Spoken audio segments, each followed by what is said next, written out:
Саламатсыздарбы, жалпы алдоо долбоорунун көрүүчүлөрү. Биз Байтик Батыр жана Жантөш көчөлөрү кесилишкен жерде турабыз. Бул көчөдө эртең менен жана шаар тургундары жумуштан чыккан убакытта ушундай жол тыгындары пайда болот. Жол тыгынын пайда болушу бул жерде жол чырактын жоктугунан улам. Жол чырактын жоктугу бир гана унаа тыгынын пайда кылбастан жөө жүргүнчүлөргө дагы ыңгайсыздык жаратууда.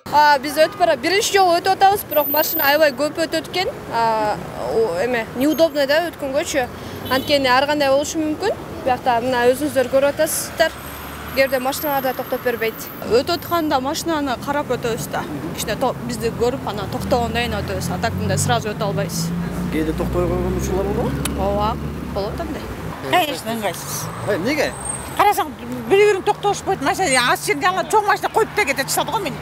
Жол тыгындарын кантип жөнгө салуу керек жана аталган көчөлөргө качан жол чырак коюлары боюнча жол кыймылы коопсуздугун камсыздоо башкы башкармалыгына кайрылып көрдүк. Эң негизгиси бул жол кесилиштерине жол чырактарын коюу, светофорлорду коюу боюнча мэриянын астында, Бишкек шаарынын мэриянын астында транспорт департаменти бар.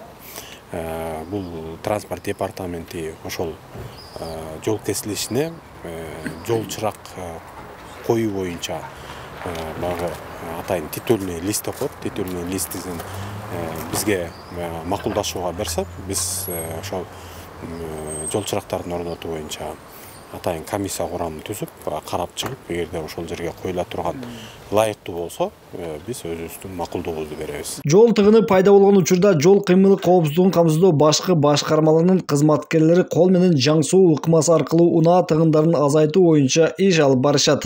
Албетте, бүгүнкү күндө шаар ичинде биздин кызматкерлер 2 сменде чыгып, эртең мененки 7ден кечки 7ге чейин, кечки 7ден эртең менен 7ге чейин 2 сменде иш алып баратабыз.